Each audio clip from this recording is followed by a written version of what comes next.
Hello everyone, welcome to EduTap. So in today's 10 minutes a day series, we are going to discuss the topic corporate governance. So Cadbury committee बैठी थी 1992 में, they were the first ones to properly talk about corporate governance. So corporate governance एक system है, rules practices ऐसे process हैं जिसके through company को सही तरीके से डायरेक्ट किया जाए और सही तरीके से गवर्न किया जाए. बेसल कमेटी थी बैंकिंग सुपरविजन पे, उन्होंने गाइडेंस इशू किया 2006 में कि कैसे अच्छा कॉर्पोरेट गवर्नेंस प्रैक्टिस होना जरूरी है फॉर बैंक्स ऑल्सो. अगर अच्छे से रूल्स प्रैक्टिसेस प्रोसेस फॉलो होंगे दैट वुड बी बेटर. तो इन्होंने हाईलाइट किया कि बोर्ड ऑफ डायरेक्टर्स का क्या रोल है, इफेक्टिवली कॉन्फ्लिक्ट ऑफ इंटरेस्ट को मैनेज करना कितना जरूरी है, ऑडिटर्स का फंक्शन कितना जरूरी है, ट्रांसपेरेंसी कितना जरूरी है, और सुपरविजन अच्छे से हो, उसके थ्रू गुड गवर्नेंस होगा. अच्छे से गवर्न होना जरूरी है बैंक्स का. इसके अलावा कॉर्पोरेट गवर्नेंस पॉलिसीज के अंदर बहुत सारे एजेंसीज आते हैं, जैसे कि department of company affairs, SEBI है लिस्टेड एंटिटीज के लिए, आरबीआई है बैंकिंग के केस में. सो बैंक्स तो आजकल जो प्राइवेट बैंक्स हैं they are registered under the companies act, तो कंपनीज एक्ट एप्लीकेबल होगा. बैंक्स अगर लिस्टेड हैं स्टॉक एक्सचेंज पे तो सेबी भी एप्लीकेबल होगा, आरबीआई तो है ही है. सो बहुत सारे रूल्स एंड रेगुलेशंस अगर ढंग से फॉलो किए जाएं. इसके अलावा बहुत सारी कमेटीज बैठी हैं, एएस गांगुली कमेटी है, आरबीआई ने फिट एंड प्रॉपर क्राइटेरिया लेके आए हैं कि कैसे बैंक्स को सही से गवर्न करना है. So that is very important. We are going to talk about some of the regulations which have been brought. जैसे कि सबसे पहले शेयर होल्डिंग की बात करें, कोई भी इंडिविजुअल एंटिटी का 10% से ज्यादा कंट्रोल नहीं होना चाहिए बैंक में. इसके अलावा banks including foreign ones should not acquire new equity shares if it results in holding more than 5% of investee bank's equity capital.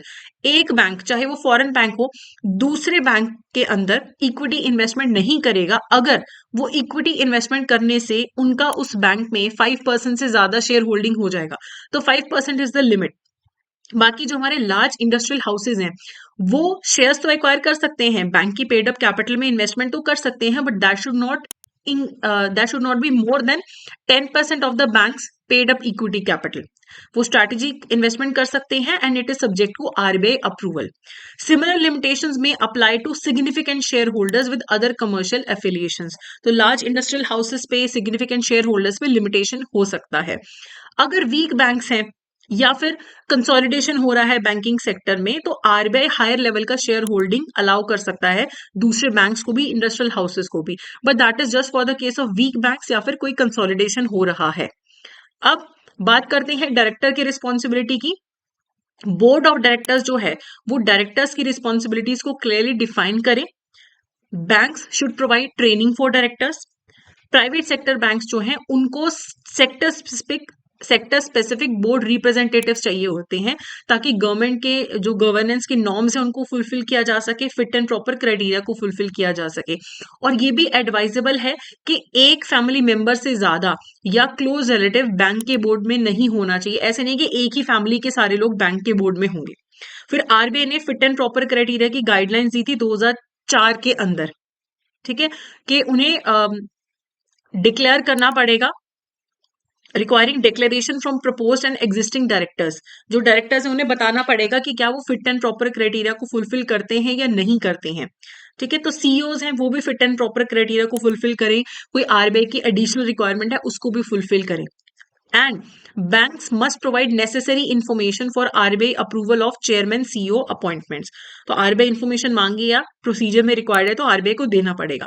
Public sector के जो बैंक्स हैं उनमें corporate governance principles are statutory recognised. Statute या laws के अंदर ही दिया गया है कि क्या कॉर्पोरेट गवर्नेंस के प्रिंसिपल्स पब्लिक सेक्टर बैंक्स को फॉलो करनी है. फिट एंड प्रॉपर क्राइटेरिया भी शेयर होल्डर्स को, डायरेक्टर्स को, उनको फॉलो करना है. और टेन्योर की जब तक बात करें तो अप्रैल 2022 में इसका अपडेशन हुआ था. जो एमडी सीईओज हैं, होल टाइम डायरेक्टर्स हैं, वो सेम पोजीशन पे 15 साल से ज्यादा नहीं रह सकते. और मान लो 15 साल हो गए, फिर 3 साल का बीच में मिनिमम गैप होगा, कूलिंग पीरियड होगा, उसके बाद उनको रीअपॉइंट किया जा सकता है. MD CEO whole time directors should not work beyond the age of 70.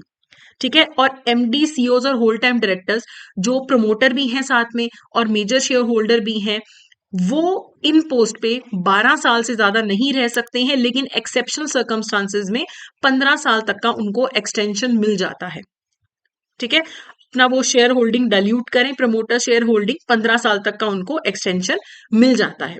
तो ये सब चीजें क्यों की गई है, ताकि कभी भी कंसंट्रेशन ऑफ पावर ना हो सके, ज्यादा किसी के पास पावर हो, अपनी मर्जी करे, माइनॉरिटी शेयर होल्डर्स की ना सुने, ये सब अवॉइड करने के लिए और अच्छे से बैंक्स गवर्न हो सके, उसके लिए सारे टर्म्स एंड कंडीशंस लाए गए हैं। बहुत पेनल्टीज लगती हैं, लाइसेंस कैंसिल हो सकते हैं अगर सारे गाइडलाइंस ना माने जाएं। So before continuing with the MCQ, I would like to inform you कि कैट 2025 के लिए हमारा मास्टर कोर्स लॉन्च हो चुका है।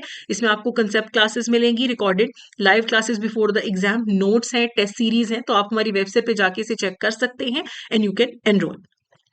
अब क्वेश्चन देख लेते हैं।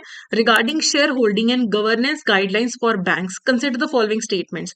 Banks are prohibited from acquiring more than 5% equity in another bank without RBI approval. RBI approval के बिना बैंक्स को प्रोहिबिटेड है 5% से ज्यादा दूसरे बैंक में इन्वेस्ट करना, बिल्कुल करेक्ट है। लार्ज इंडस्ट्रियल हाउसेज जो हैं वो 10% तक का स्ट्रैटेजिक इन्वेस्टमेंट कर सकते हैं आरबीआई अप्रूवल के साथ, ये भी करेक्ट है। Reconstructing and consolidation of weak banks may permit higher share holding levels with RBI permission, बिल्कुल सही है। अगर वीक बैंक्स का रिकंस्ट्रक्शन हो रहा है, कंसोलिडेशन हो रहा है, वहां पे एक्स्ट्रा ये 10% 5% को ब्रीच करना भी अलाउ हो सकता है, तो ये वाला स्टेटमेंट भी करेक्ट है। सो 1 2 3 तीनों ही स्टेटमेंट्स आपके यहाँ पे करेक्ट हैं, तो डी यहाँ पे करेक्ट आंसर होगा। तो ये हमारा आज का सेशन था। बाकी आपको कोई भी डाउट हो आप हमें मेल कर सकते हैं hello@edutap.co.in पे, या फिर इस नंबर पे भी कॉल कर सकते हैं। कोर्सेज के लिए आप हमारी वेबसाइट चेक कर सकते हैं। तो ये था हमारा आज का सेशन। तो that's it for today, thank you so much.